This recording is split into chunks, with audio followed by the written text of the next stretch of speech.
Assalamualaikum.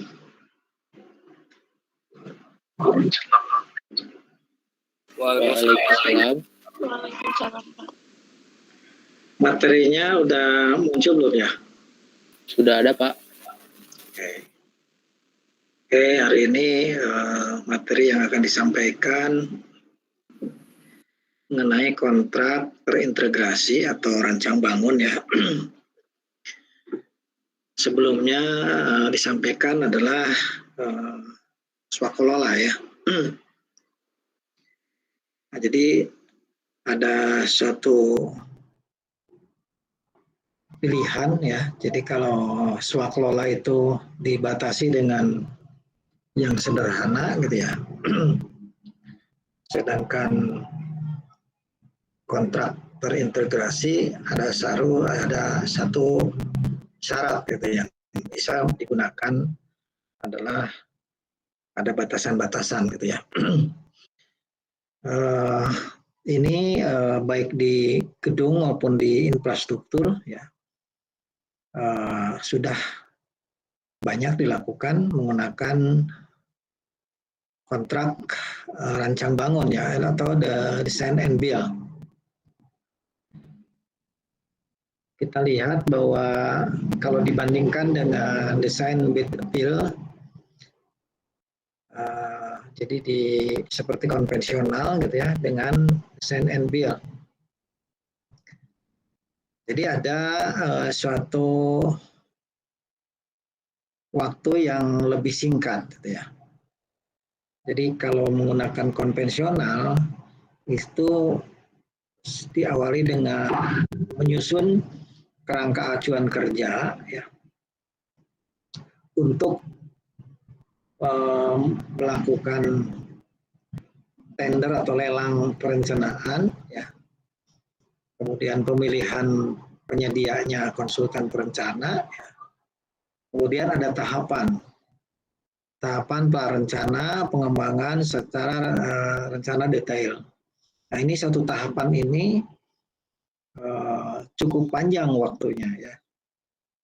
Sehingga dengan penggunaan konvensional ini biasanya di satu tahun pertama itu adalah digunakan untuk perencanaan gitu ya. Di tahun berikutnya baru pelaksanaan. Sehingga perlu waktu yang panjang gitu ya.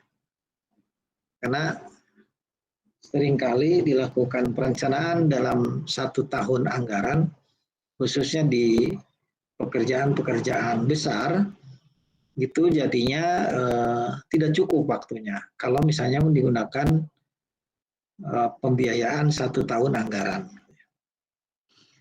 Namun dengan adanya design and build itu bisa memangkas waktu ini gitu ya, waktu dari tahapan perencanaan. Di mana pada saat awal itu menentukan dari pengguna jasa untuk desainnya ya, maka di sana diadakan lelang ataupun tender itu adalah penyedia jasa tentang design and build. Jadi untuk perencanaan dan untuk pelaksanaannya. Sehingga bisa fast track gitu ya. Jadi setelah dilakukan ditunjuk menjadi atau udah dilakukan pemilihan penyedia, maka perencanaan dilakukan dan langsung dikerjakan. Jadi tidak ada lagi tahapan tender untuk pelaksanaan gitu ya. Jadi cukup 1 kali tender penyedia design and build gitu ya. Itu kelebihannya. Jadi lebih singkat gitu ya. Karena dalam 1 tahapan pemilihan penyedia itu kan cukup panjang ya. Bisa 1 bulan lebih gitu ya untuk memilih penyedia kalau misalnya di jasa pemerintah. Sebagai dasar hukumnya ya ada Undang-Undang Nomor 2 2017, kemudian Peraturan Pemerintah Nomor 22 2020, ya, Perpres 16 2018 diperbaharui juga dengan Perpres 12 tahun 2021, Permen PUPR Nomor 1 2020 tentang Desain and Build diperbaharui dengan Permen PUPR Nomor 25 tahun 2020. Di mana Permen PUPR Nomor 1 2020 pasal 1 menyebutkan desain and build itu seluruh pekerjaan yang berhubungan dengan pembangunan suatu bangunan, ya, baik itu gedung maupun infrastruktur, yang penyedianya memiliki satu kesatuan tanggung jawab dari perancangan dan pelaksanaan. Jadi dulu saya juga pernah terpikir bahwa pekerjaan-pekerjaan yang sederhana gitu ya bisa dilakukan design and build. Ternyata ada prasyarat ya. Jadi tidak semuanya bisa digunakan design and build. Contoh misalnya pekerjaan itu kalau di gedung ya ada pekerjaan eksterior gitu ya, atau pekerjaan interior, dilakukanlah perencanaannya langsung dilaksanakan. Nah itu tidak bisa gitu ya karena skopnya kecil gitu ya. Secara pekerjaan ya betul merupakan desain and bisa dikerjakan langsung, tapi tidak masuk kriteria gitu ya. Kriteria desain and build gitu ya. Bergeser nggak ini ya materinya? Sudah, Pak. Nah, kriteria desain and build itu berdasarkan Permen PUPR Nomor 1 2020 dan diubah menjadi Permen PUPR 25 pasal 7. Jadi pekerjaannya harus pekerjaan yang kompleks gitu ya. Kompleks di sini yaitu bukan kompleks perumahan ya. Jadi ini kompleksnya banyak item pekerjaannya, pokoknya substansi pekerjaannya itu banyak gitu ya. Jadi mempunyai resiko tinggi ya. Seperti jembatan itu kan resikonya tinggi ya. Sehingga perlu teknologi tinggi juga gitu ya. Dan diperlukan peralatan yang khusus gitu ya. Tidak bisa menggunakan alat seadanya gitu ya. Tapi harus dilakukan adalah peralatan khusus. Seperti pekerjaan terowongan kalau di infrastruktur gitu ya. Itu bisa dilakukan dengan design and build. Termasuk di gedung juga ya, kalau gedungnya gedung tinggi gitu ya, memerlukan teknologi tinggi, maka bisa digunakan kontrak design and build. Atau ada pekerjaan yang sulit didefinisikan secara teknis. Itu juga bisa dilakukan dengan pekerjaan masuk design and build. Gitu. Termasuk kondisi ketidakpastian yang tinggi gitu ya. Di sisi lain juga untuk pekerjaan mendesak gitu ya. Jadi misalnya dengan adanya bencana ya, seperti yang kejadian sekarang bencana alam di Cianjur gitu ya. Kemudian ada salah satu infrastruktur itu sangat kapital gitu ya. Harus segera dibangun, maka bisa dilakukan dengan menunjuk atau menyeleksi atau mengadakan perusahaan atau penyedia dengan kriteria design and build, gitu ya. Supaya penanganannya cepat, gitu ya, sehingga dapat segera dimanfaatkan, gitu ya, dengan terbatasnya waktu, gitu ya. Itu dengan klausul-klausul seperti itu bisa masuk ke dalam design and build. Bayangkan saja kalau misalnya dengan konvensional, sedangkan misalnya tadi jalan yang dilalui adalah jalannya terputus dengan jembatannya rusak, gitu ya. Nah, itu kan jadi lama, gitu ya. Merencanakan dulu tahun ini, baru nanti berikutnya baru dilaksanakan. Sehingga dipilihlah proses yang cepat dan tidak melanggar aturan. Ini kriteria adalah menggunakan design and build. Persyaratan berikutnya adalah sebelum melakukan pemilihan penyedianya design and build, jadi harus dilakukan dulu pemilihan konsultan manajemen, ya, MK, sebagai kepanjang tangannya owner, gitu ya, di mana semua persiapan-persiapan yang harus dilakukan itu adalah MK lah yang menyiapkan, gitu ya.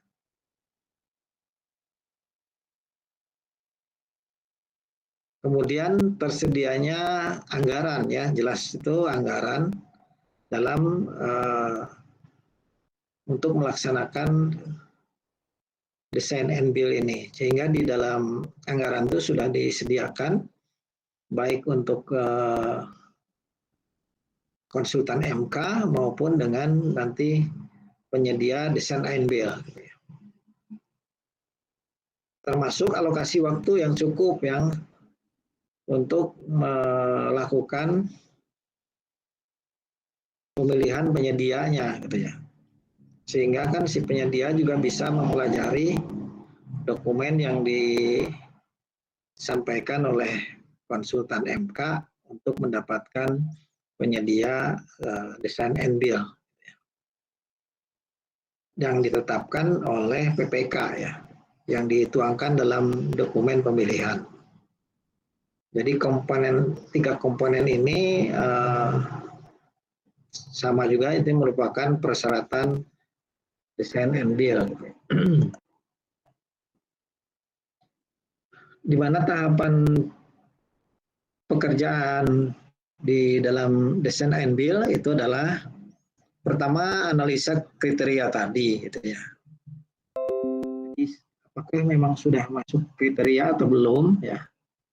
Kalau sudah masuk dalam perencanaan persiapan, maka berbarengan juga dengan penetapan anggaran, ya, pagunya. Kemudian menyiapkan juga rancangan kontrak.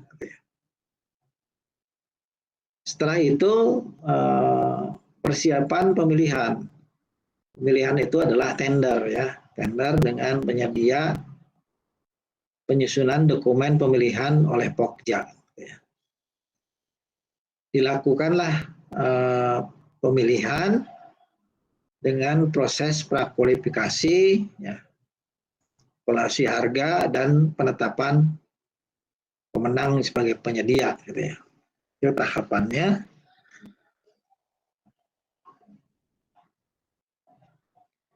Setelah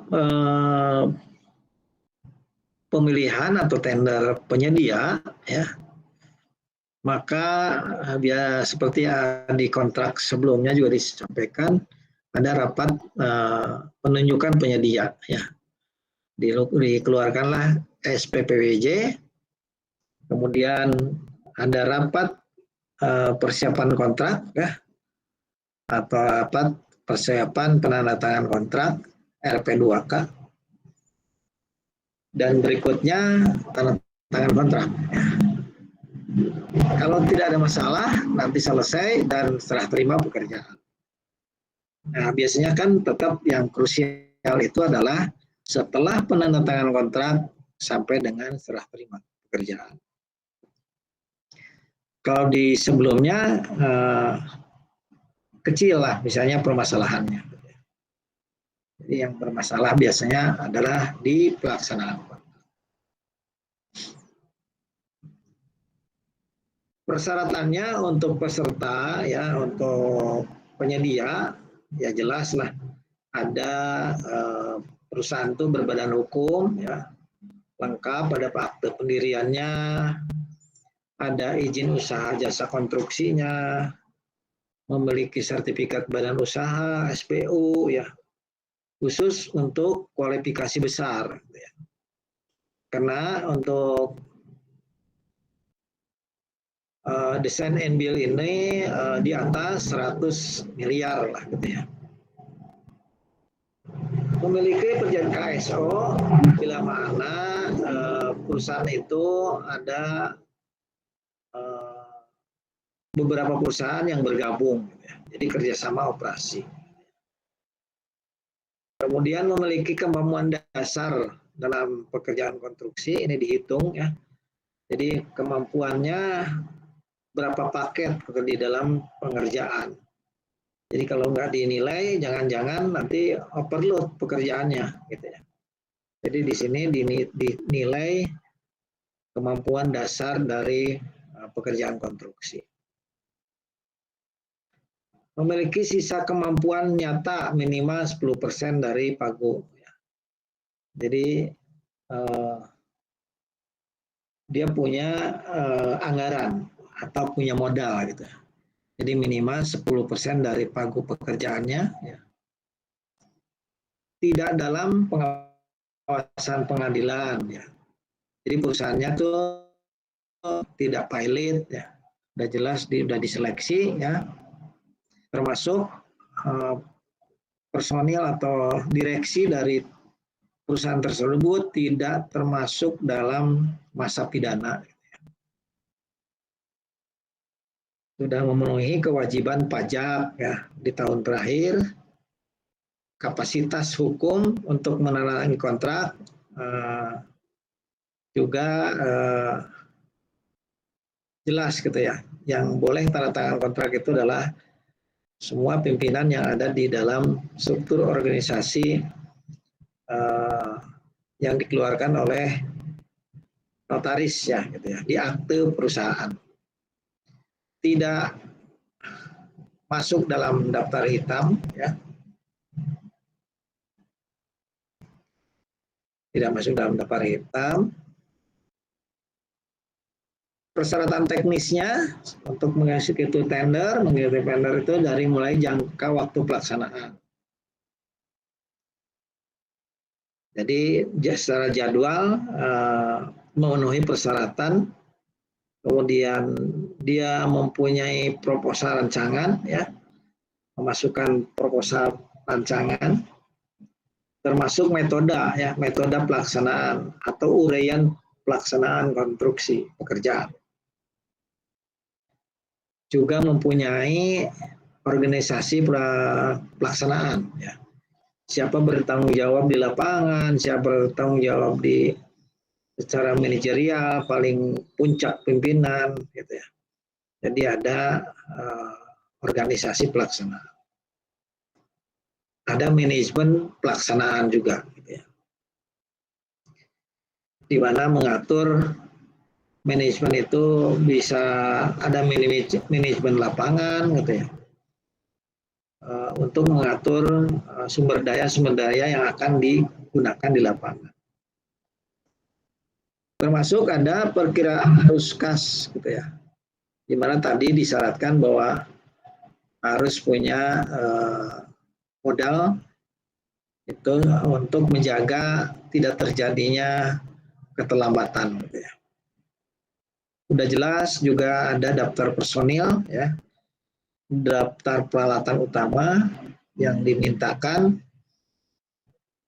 ada RKK ya, rencana keselamatan kerja, Kemudian ada rencana kendali mutu.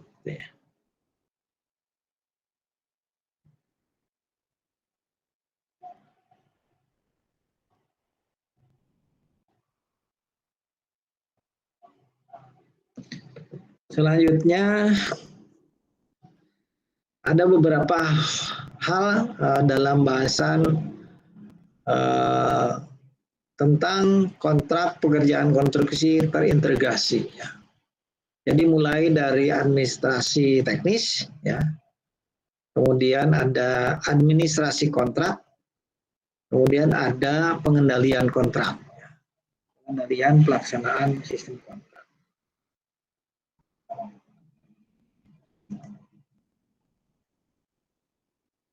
Jadi dalam hal administrasi teknis, sistem kontrak pekerjaan konstruksi terintegrasi, yaitu mulai seperti halnya di konvensional, ya, tetap ada pemeriksaan pekerjaan dilakukan selama pelaksanaan kontrak. Jadi membuat suatu rekaman atau catatan, ya, kegiatan nanti yang dihasilkan adalah guna untuk dilakukan pembayaran. Jadi hasil pemeriksaan ini dituangkan dalam laporan kemajuan progres, ya, gitu ya. Juga untuk kepentingan penjaminan mutu, gitu ya. Semua aktivitas kegiatan dicatat dalam suatu buku harian, ya, di mana buku harian ini berisi rencana dan realisasi, ya, yang diturunkan dari jadwal, gitu ya. Di jadwal pun kan ada rencana, ada realisasi. Dalam hal perekaman di lapangan, udah secara lazim mulai dari catatan-catatan, misalnya ada kunjungan pengawasan, itu selalu ada catatan, ya, harus ada tercantum di dalam laporan, gitu ya. Dilengkapi dengan foto-foto, ya, atau dokumentasi, kalaupun diperlukan memang video. Kalau misalnya memang seperti jembatan, jalan yang perlu dipoto itu agak susah, maka menggunakanlah alat dengan drone, ya, atau gedung tinggi juga bisa menggunakan drone, sehingga didapatkan foto-foto yang aktual setiap tahapan-tahapan pekerjaan.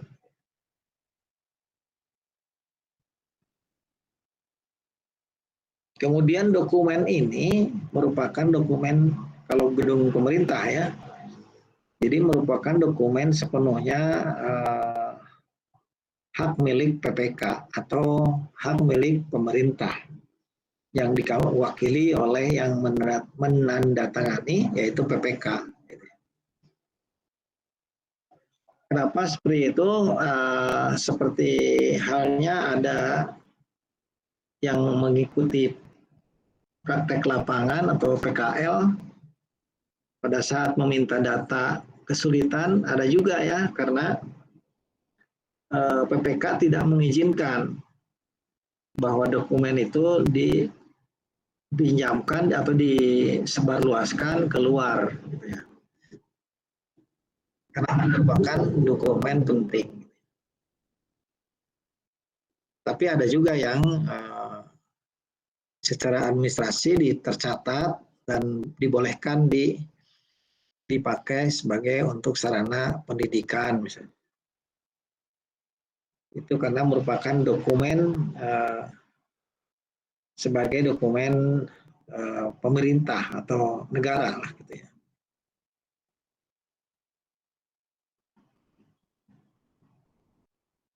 Kemudian ada laporan harian, ya. Laporan harian sama juga seperti di kontrak-kontrak lain, bahwa dilaporkan, ya, pekerjaan yang dikerjakan hari ini, termasuk cuaca, kalau terjadi hujan jam berapa, kalau cerah jam berapa, ya.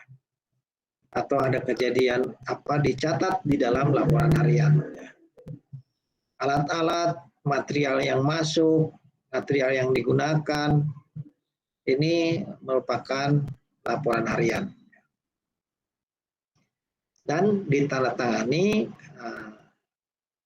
oleh perwakilan pelaksana dan ditandatangani juga oleh konsultan pengawas atau konsultan MK. Ya.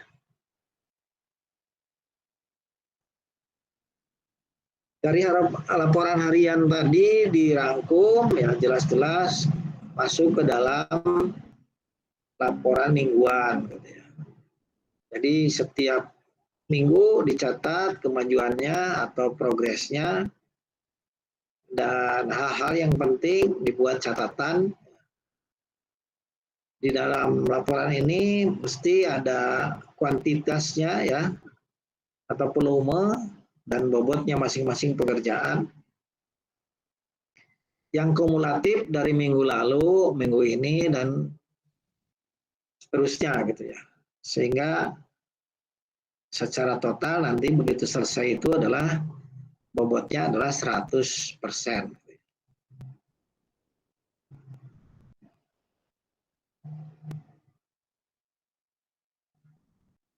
Yang dibuat S-curve atau kurva S itu adalah nilai kumulatif biasanya gitu ya.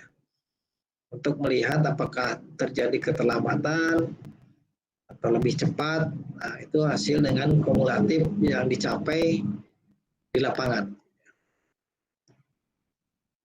Dan dari laporan mingguan itu digabung atau dimasukin secara kumulatif minggu ke-1, ke-2, ke-3, ke-4, maka tercapailah hasil progres selama 1 bulan. Isinya ini adalah data project, ya jelas, nama project, nama paket, nomor kontrak, tanggal kontrak, ya, waktu pelaksanaan dan serah terima. Ya. Jadi jelas kita ada diisi laporan itu mulai dari lokasi, laporan progres tiap akhir bulan,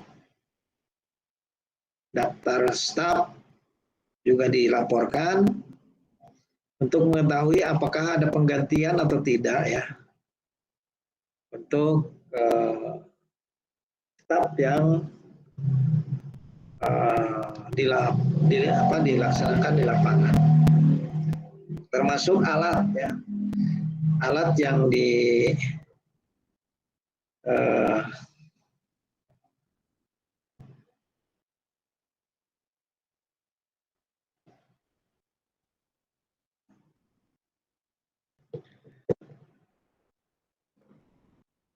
alat yang digunakan, secara jumlah alat itu dilaporkan di dalam laporan, yaitu tadi dengan dokumentasinya. Kemudian kalau surat menyurat, ini kalau sekarang kan udah lazim ya, mulai dari email atau malah WA gitu ya. Tapi pada umumnya ya melalui email ya, dari termasuk alamat tujuan para pihak itu tercantum dalam syarat-syarat khusus kontrak. Jadi bila mana ada surat menyurat dikirim, ya, secara fisik mungkin melalui media-media untuk transportasi surat bisa banyak sekali kalau sekarang, gitu ya. Kemudian PPK dapat mengeluarkan perintah yang mungkin diperlukan oleh penyedia. Gitu ya. Jadi setiap perintah harus diberikan secara tertulis sebagai bukti kemajuan, termasuk kalau ada hal-hal yang harus diingatkan kepada penyedia itu melalui PPK.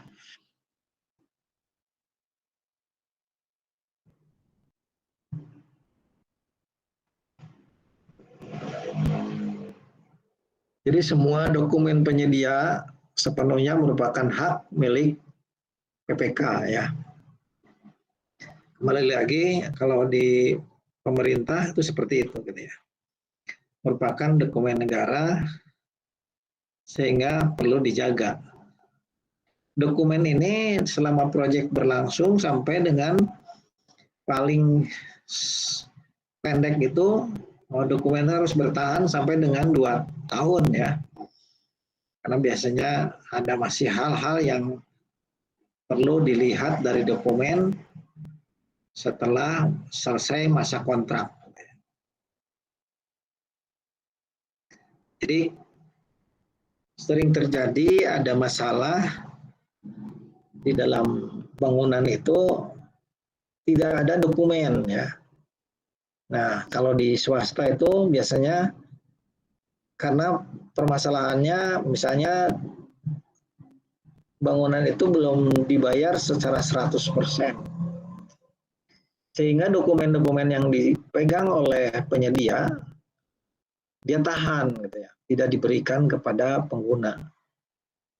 Sehingga pada saat bangunan itu akan mengalami pemeriksaan, ada kerusakan, harus diperlukan adalah asbil misalnya. Ternyata asbilnya tidak ada karena tidak diserahkan oleh penyedia gara-gara tidak dibayar misalnya. Nah, apalagi zaman dulu itu kan semua dokumen itu hanya hard copy gitu ya. Tidak ada yang soft file gitu ya. Kalau sekarang kan selain hard copy juga ada soft copy gitu ya. Sehingga bisa disimpan lebih hemat tempatnya.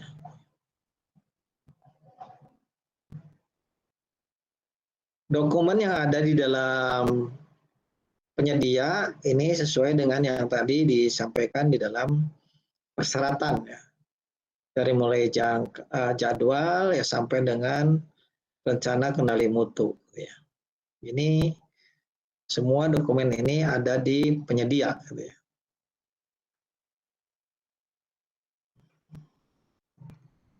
Standar teknis dan peraturan, nah ini pada saat perancangan ya dokumen penyedia melaksanakan pekerjaan dan pekerjaan yang diselesaikan harus memenuhi standar teknis. Makanya ada yang namanya persyaratan teknis gitu ya, seperti yang disampaikan di mata kuliah PTPPG, di mana bangunan itu ya keinginan pengguna itu kan ingin punya bangunan yang mempunyai value atau nilai yang baik gitu ya, dengan memenuhi standar teknis. Karena banyak yang dilanggar gara-gara tidak memenuhi standar ya. Tidak memenuhi standar. Hal ini terjadi pada saat pelaksanaan. Jadi komponen-komponen jadi pengawas, pelaksana itu kadangkala lalai gitu ya. Tidak melakukan pengawasan secara ketat. Sehingga yang harusnya misalnya mutu beton itu FC sekian gitu ya, ternyata di pelaksananya di bawahnya. Nah itu sehingga tidak memenuhi standar. Tapi dalam secara teorinya mereka udah menghitung dengan campuran-campurannya beton itu akan didapatkan mutunya yang sesuai. Tapi ada hal-hal yang dirubah gitu. Karena pelaksanaan ingin mendapatkan lebih, akhirnya melakukan pelanggaran, sehingga tadi di ujungnya adalah tidak memenuhi standar teknis. Jelas-jelas ada standar bangunan, standar konstruksi, dan undang-undang gitu ya.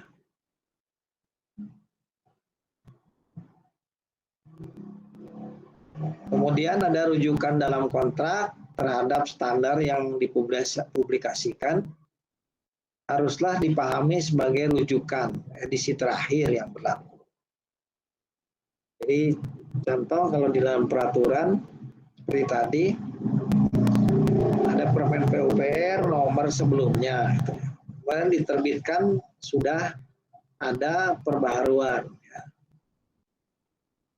Ada peraturan itu yang tetap yang sebelumnya berlaku, karena yang berikutnya hanya poin-poin yang di poin-poin penting saja yang dirubah gitu ya. Sehingga dua-duanya tetap berlaku. Tapi ada juga ya aturan itu seperti Permen PUPR nomor 16 tentang analisa harga satuan. Itu dicabut, ya diganti. Nah, sehingga tidak yang dicabut itu tidak bisa digunakan lagi, ya. Digunakanlah yang baru. Tapi kalau dua-duanya masih hidup, berarti dua-duanya masih digunakan. Hanya penyempurnaan.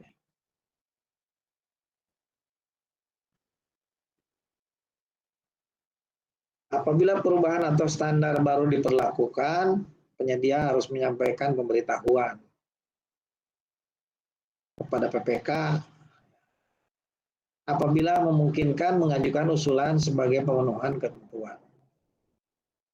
Jadi kalau ada standar yang memang baru, ya, itu dari dua belah pihak, apakah PPK ya nanti yang lebih duluan mengetahui atau memang dari penyedia.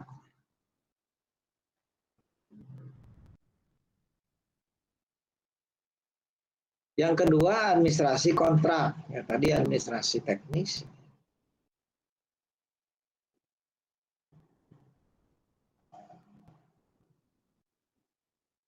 Di sini judulnya wakil yang sah para pihak. Jadi pada saat tanda tangan kontrak, jadi yang tanda tangan itu yang mempunyai kapasitas menandatangani. Jadi kalau yang di luar di dalam akte pendirian perusahaan biasanya tidak diterima ya, karena dianggap tidak legal gitu ya. Maka wakil yang sah sesuai dengan aturan yang diperbolehkan sebagai penandatangan kontrak misalnya.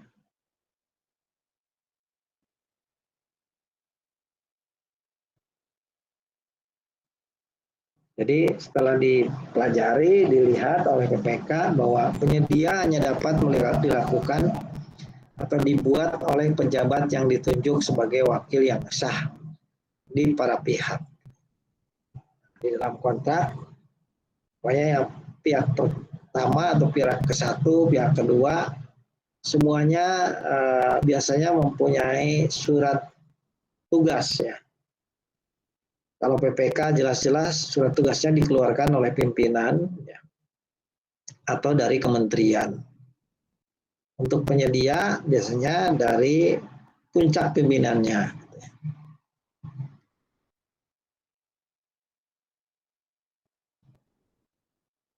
Di sini pejabat yang dapat bertindak sebagai wakil yang sah PPK atau penyedia adalah direksi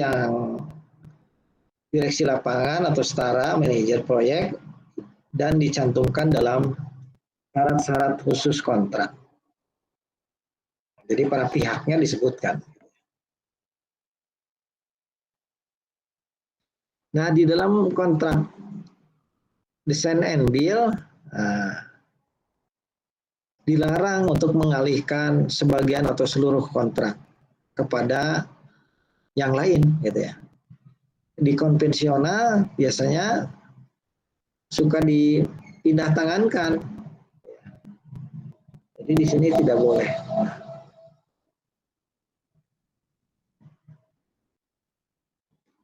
Juga penyedia dilarang mengalihkan pelaksanaan pekerjaan berdasarkan kontrak, subkontrak kepada pihak lain. Kecuali Itu ada pekerjaan spesialis. Gitu ya. Contoh misalnya pekerjaan pondasi, bor pile gitu ya.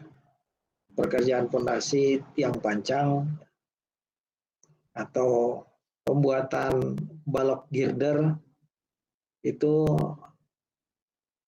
sangat spesifik, maka bisa disubkontrakkan. Karena misalnya kontraktor utamanya tidak mempunyai pabriknya tentang beton precast, gitu ya. Jadi bisa disubkontrakkan. Tapi memang dari awal sudah disebutkan. Jadi pekerjaan yang akan disubkontrakkan adalah A, B, C, D. Gitu ya.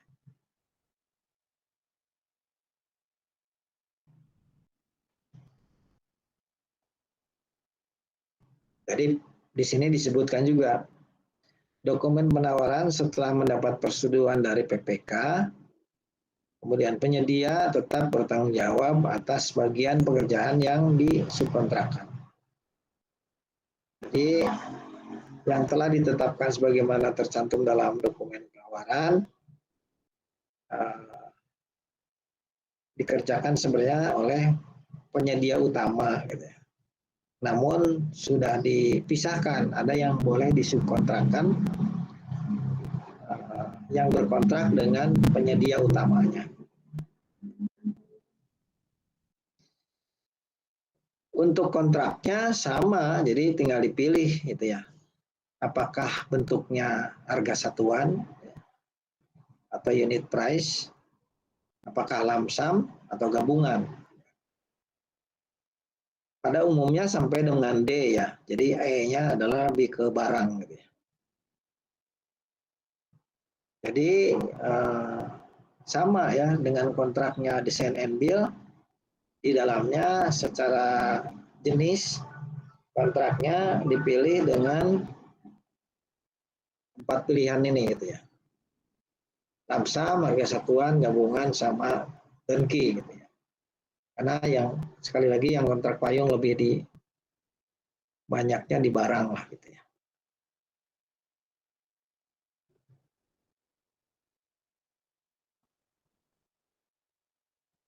Dalam pelaksanaan kontrak pekerjaan desain and build tidak diberlakukan penyesuaian harga. Jadi maksudnya seperti halnya pada tahun ini ada kenaikan harga BBM gitu ya. Secara otomatis itu ada perubahan terhadap harga-harga. Ya. Salah satu contoh misalnya komponen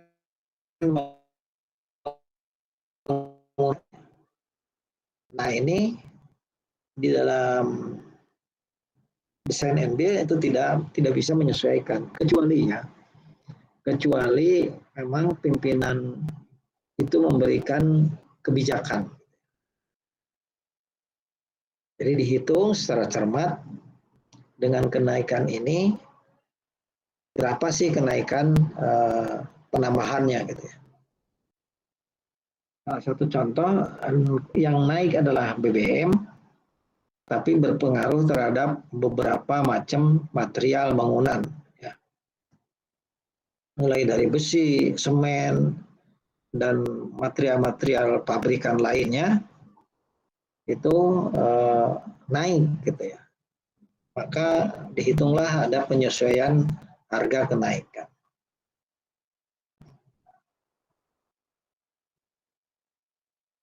Bila mana ada perubahan waktu atau perubahan jadwal ya yang ditimbulkan oleh PPK,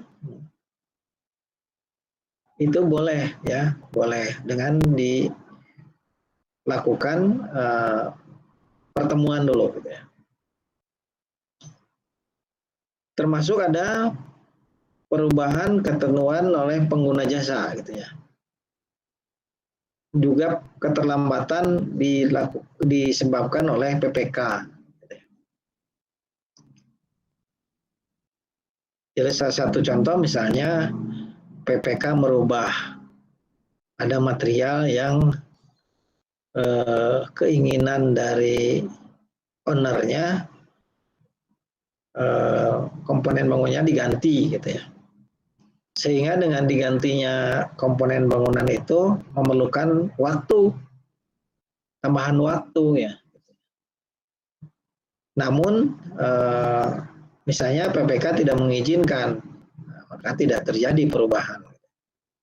Tapi udah jelas kalau misalnya pekerjaan itu nambah, otomatis ya waktunya juga nambah. Gitu. Di luar itu ada hal-hal yang timbul di luar kendali penyedia, ya, yaitu keadaan kahar. Seperti halnya ada proyek misalnya di wilayah yang kena musibah gempa dan proyeknya itu jadi terhenti karena tidak ada yang berani kerja selama belum aman dari gempa. Nah, itu keadaan kahar. Keadaan kahar. Jadi tidak menimbulkan denda atau apa kalau misalnya si pekerjaan itu berhenti sementara misalnya. Karena ada keadaan darurat atau keadaan kahar. Dengan perubahan-perubahan tadi bisa diakomodir menjadi sebuah adendum, ya, yaitu amandemen kontrak. Misalnya terjadi perubahan ketentuan oleh pengguna jasa, perubahan jadwal, atau perubahan administrasi. Nah, perubahan ini ada juga yang dibarengi dengan biaya, bisa jadi ada juga yang tidak memerlukan biaya. Itu adendum, ya.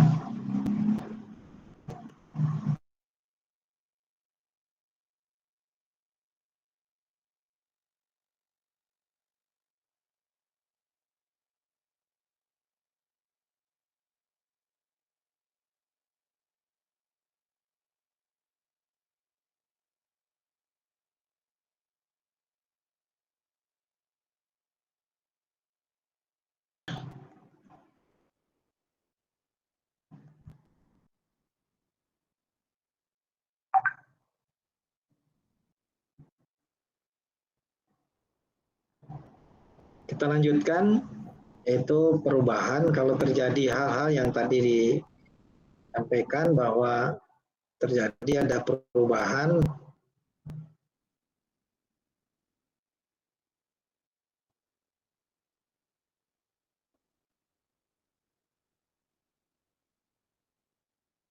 maka kontraknya diadendum. Sama halnya dengan konvensional bahwa kalau diperlukan uang muka maka mengikuti aturan uang muka gitu ya, dengan dibuat jaminan uang muka. Kemudian pembayaran sesuai dengan prestasi pekerjaan. Jadi dibuat laporan kemajuan pekerjaan untuk mendukung pembayaran. Juga jaminan, di sana ada jaminan penawaran, ada jaminan pelaksanaan, nanti ada jaminan pemeliharaan. Yang ketiga adalah pengendalian pelaksanaan sistem kontrak design and build. Jadi kalau di sini juga sama ya, untuk mendapatkan pekerjaan yang baik berarti harus ada pengawasan ya. Pengawasan yang dilakukan oleh konsultan manajemen konstruksi gitu ya. Karena di awal suatu persyaratan adalah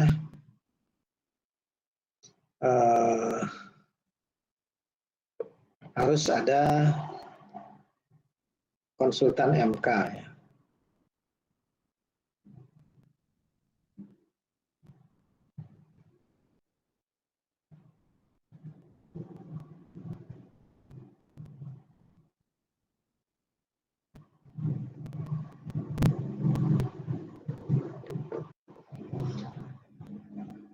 Berikutnya ada pengendalian waktu. Nah, ini dari pengawas ya, itu mesti melakukan pengendalian dari sisi waktu ya. Kalau terjadi adalah perpanjangan waktu atau penundaan pekerjaan, maka dilakukanlah rapat pemantauan ya. Juga peringatan ya, kalau terjadi hal-hal yang tidak sesuai, maka selalulah dibuat suatu peringatan. Yang jelas harus ada jaminan mutu ya. Jadi MK ini berkewajiban untuk melaksanakan penjaminan mutu. Penyedia harus memiliki sistem jaminan mutu ya, dengan adanya unit pengendali mutu secara independen dalam organisasi pelaksanaan penyedia, yaitu untuk menjamin kesesuaian persyaratan kontrak.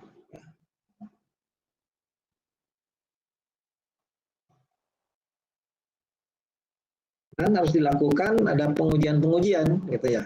Jadi untuk mengetahui dalam mengendalikan mutu misalnya, maka perlu ada pengujian ya, baik pengujian komponen maupun pengujian hasil akhir pekerjaan. Itu dilakukan uji fungsi gitu ya, atau tes commissioning. Itulah tentang desain and build ya, di mana pada umumnya desain and build ini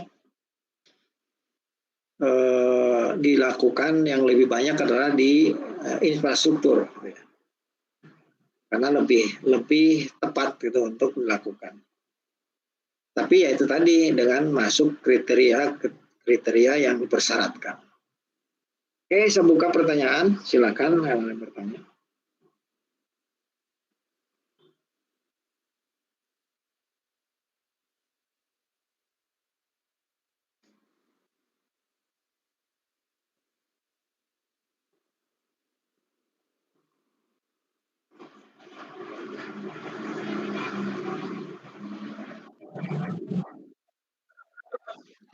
Silakan, Dali.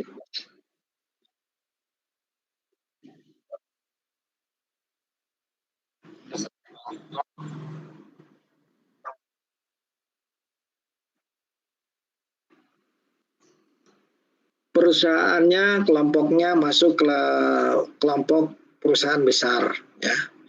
Karena di dalam desain and build ini dalam peraturannya yang boleh adalah di atas 100 miliar ya. Makanya tadi contoh awal saya punya pemikiran kalau ada pekerjaan interior begitu kan bisa aja konsultan perencana interior itu untuk mendesain kemudian nanti melaksanakan. Ternyata tidak masuk kriteria karena nilainya kecil dan tidak kompleks gitu. Sehingga yang melakukan desain and build ini biasanya kontraktor besar ya, kontraktor besar.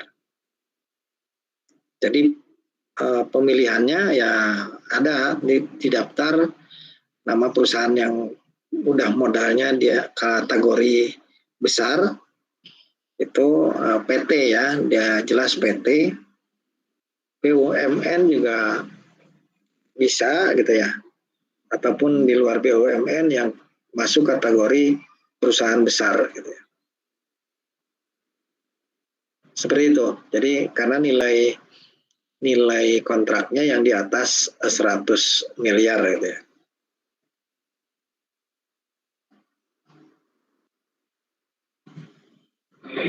Ya. Ada yang lain?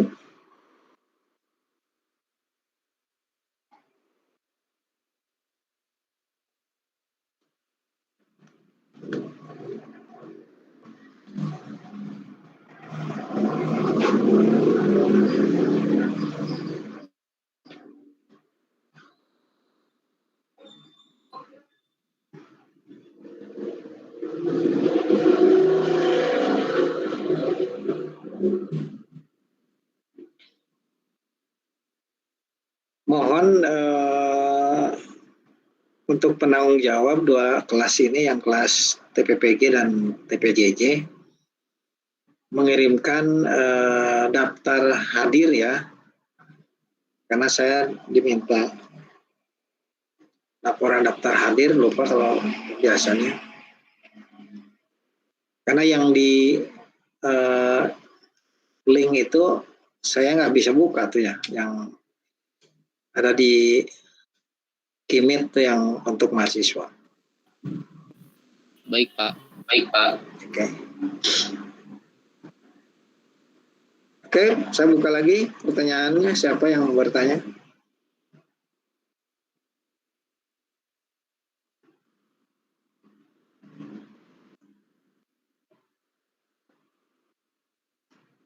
Nah, kita lihat ada kontrak berbasis kinerja ya. Kalau tadi kontrak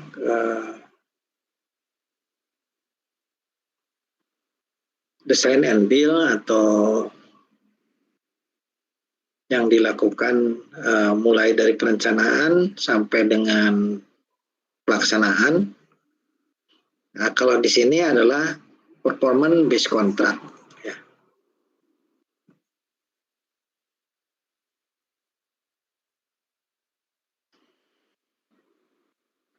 Performance based contract atau PBC, kontrak berbasis kinerja adalah kontrak yang mendasarkan pembayaran atas biaya manajemen dan pemeliharaan konstruksi, perbuatan wujud fisik lainnya secara langsung dihubungkan dengan kinerja. Jadi hasil pekerjaan. Seperti pernah disampaikan juga ya, kalau kontrak ini misalnya di jalan itu ya, pokoknya kita kontrak jalan itu mulus gitu ya. Atau kontrak pemeliharaan gedung itu selalu bersih, selalu terpelihara hasilnya, jadi dibayarkan secara hasil kinerjanya gitu. Yang telah ditetapkan standar minimumnya gitu, atau indikator minimumnya gitu. Contoh misalnya kalau ada lubang di jalan lubang 1 cm, nah, itu masuk minimum lah misalnya. Begitu lebih dari 2 cm ya tidak bisa diterima gitu. Misal. Jadi ada indikator kinerja minimum yang ditetapkan. Jadi si pengguna selalu mendapat hasil yang baik gitu. Kalau tidak tercapai kinerja minimumnya ya tidak dibayarkan.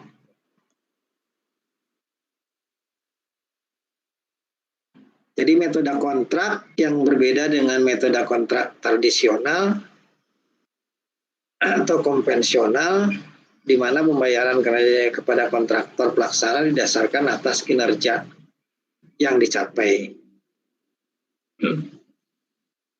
Jadi pada umumnya diterapkan pada pekerjaan yang bersifat pemeliharaan. Jadi outsourcing maintenance.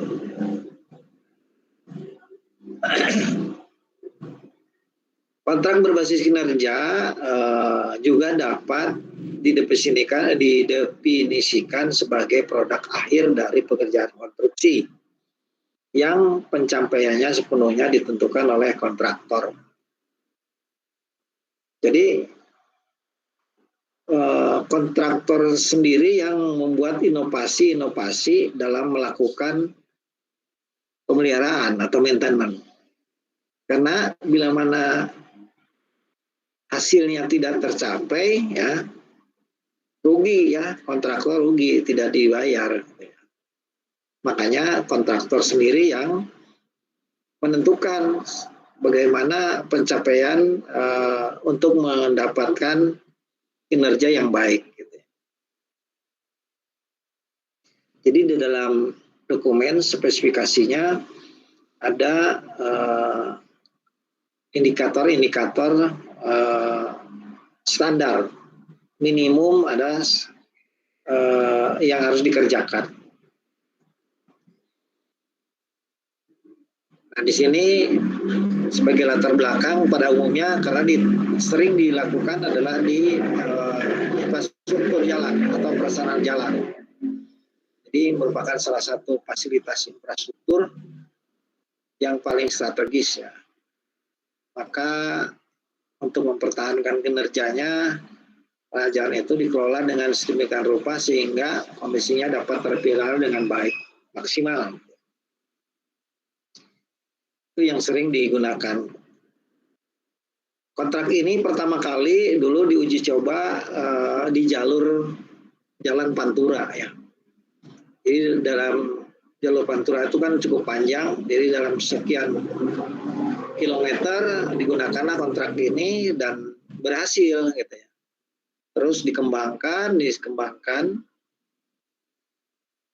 sehingga sering digunakan adalah kontraknya adalah performance based contract. Jadi ini lebih ke yang pemeliharaan ya. Tapi begitu ada pekerjaannya baru, maka bisa masuk ke dalam tadi kontrak yang design and build.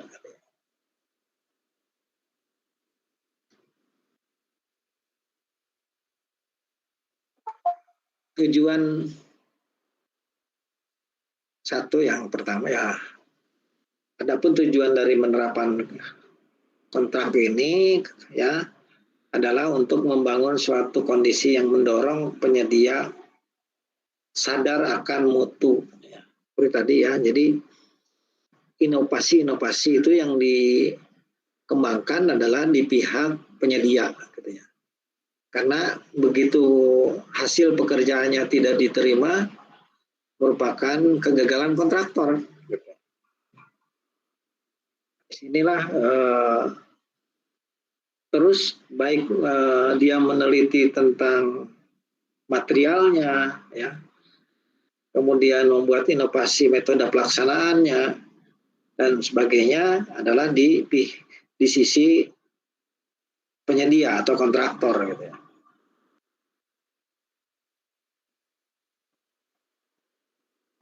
Jadi hal ini untuk mengatasi atau sebagai solusi masalah dalam kontrak tradisional atau konvensional yang secara tidak langsung memberikan insentif yang kurang tepat terhadap kinerja.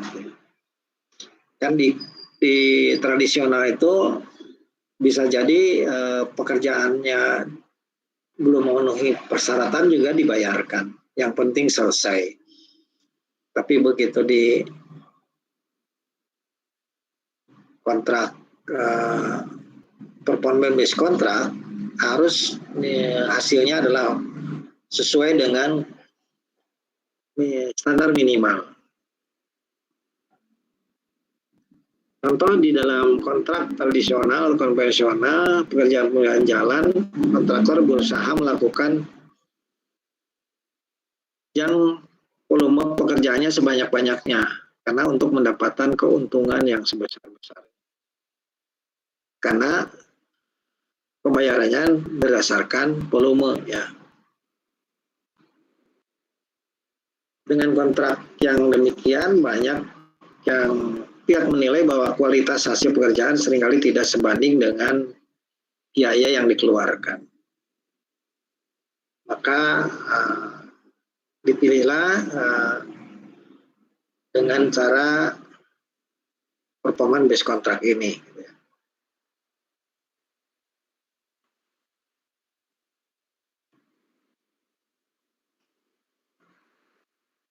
Jadi jelas bahwa penyedia itu dituntut untuk bekerja dengan lebih efisien untuk dapat mendapatkan keuntungan. Jadi tidak jor-joran mengejar volume, gitu ya. Tapi justru membuat inovasi atau efisiensi dalam mengerjakan pekerjaan dengan dapat hasil kinerja yang baik. Ini salah satu tabel pembagian peran dalam pengelolaan jalan. Jadi kalau kontrak tradisional ini perencanaannya adalah pengelola jalan, perancangannya pengelola jalan, konstruksinya kontraktor, pemeliharaannya pengelola jalan, pengelolaan juga pengelola jalan. Tapi kalau kontrak berbasis kinerja, itu mulai dari perancangan, konstruksi, pemeliharaan adalah dilakukan oleh penyedia. Ya. Jadi ada 3 kondisi di perancangan, di konstruksi, di pemeliharaan, itu posisinya ada di kontraktor.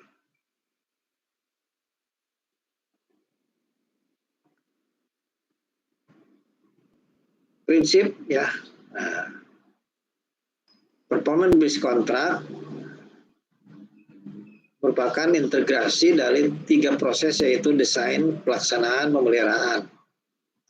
Sehingga dikatakan gabungan dari desain and build. Ya. Jadi ada hubungannya dengan desain and build. Namun kalau desain and build lebih banyak di pekerjaan baru gitu ya. Sedangkan performance based contract lebih banyak yang di pemeliharaan. Jadi bisa nyambung ya. Jadi dari awal misalnya pekerjaan itu jalan baru ya, dengan kontraknya desain and build. Ya. Setelah selesai desain and build diserah terimakan, nyambung dengan kontrak performance based contract. Makanya di sini bisa disimpulkan untuk mendapatkan ini menjadi kepuasan user atau pengguna ya. Pengalihan risiko, jadi yang tadinya risiko itu ada di pengguna ya, sekarang ada di penyedia. Seperti halnya kontrak lump sum. Kemudian memberikan peluang inovasi terhadap penyedia serta memotong rantai birokrasi yang harusnya panjang birokrasinya menjadi lebih singkat dan kontraknya terintegrasi, maka kontrak lump sum-nya di atas 100 miliar dan periode kontraknya cukup panjang ya, jadi 10 tahun gitu, atau 20 tahun. Jadi udah tidak memikirkan lagi penyedia itu, yang penting pengguna itu tinggal bayar berdasarkan hasil gitu ya, performanya.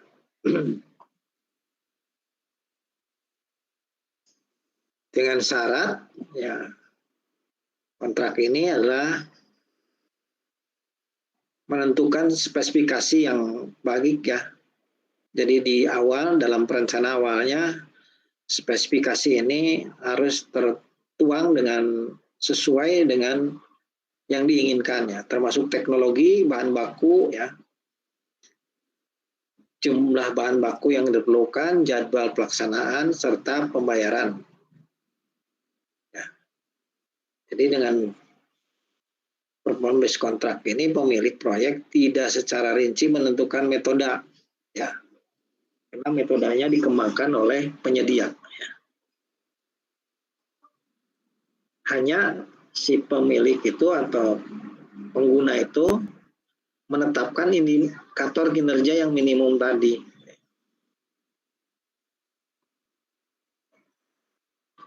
Salah satu contohnya yaitu tadi, jadi kalau ada lubang diameternya 2 cm atau ada permukaan yang mengelupasnya hanya sekian senti, baru dibolehkan. Kalau lebih dari itu tidak diterima.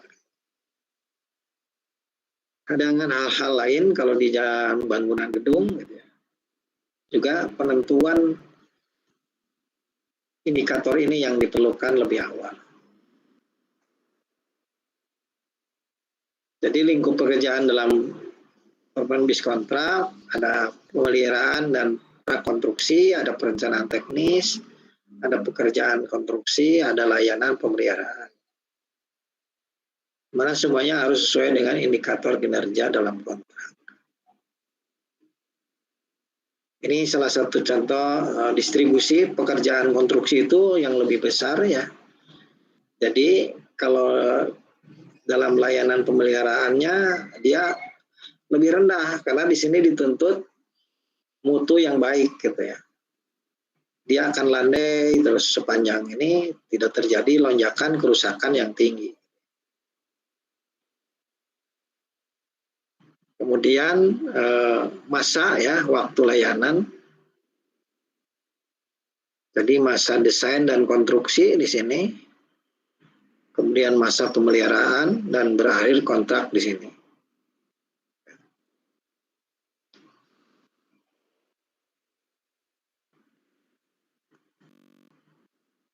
Mutu layanan, nah kalau di jalan ini sama ya, contohnya di jalan karena lebih tetap ada melakukan denda ya, bila mana ada cedera-cedera janji gitu ya. Jadi dalam pemeliharaan pada umumnya adalah dalam tingkatan layanannya kurang baik, misalnya di situ adalah tidak sesuai, maka ada denda pembayaran.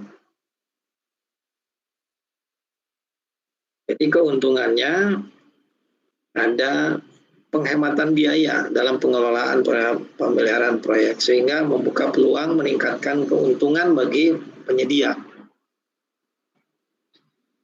Dengan menghemat biaya, maka si penyedia itu akan lebih untung ya. Tapi kalau dia tidak bisa mengembangkan, maka akan rugi. Dan pengelolaan pelaksanaan proyek menjadi lebih efektif dan berkapasitas lembaga akan meningkat. Sekali lagi akan mendorong inovasi penyedia ya, dan pengalihan risiko. Peningkatan kepuasan hasil ya, karena jaminan tercapainya tingkat layanan masa kontrak. Dan kebutuhan biaya lebih pasti. Nah, itu keuntungannya. Sama juga ya, ini lebih ke ini. Sama juga.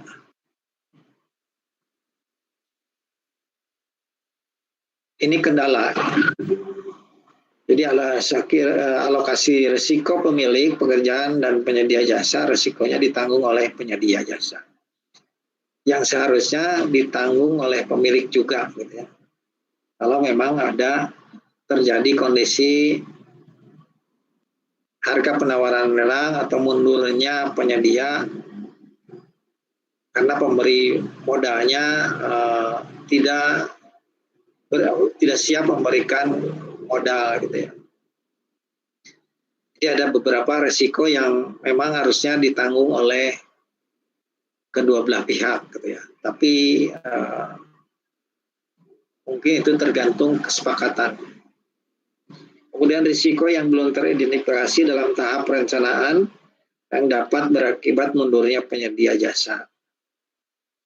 Karena pekerjaan yang telah ditetapkan. Itu biasanya kendala ya pada saat mau kontrak ternyata mundur.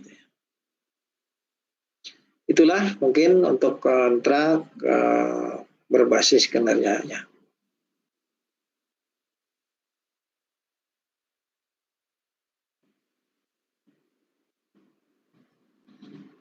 Oke, dua materi ini saling berkaitan ya, dari kontrak berbasis kinerja, kontrak desain and build. Oke, mungkin cukup dulu untuk materi hari ini. Silakan, barangkali ada masih yang ditanyakan.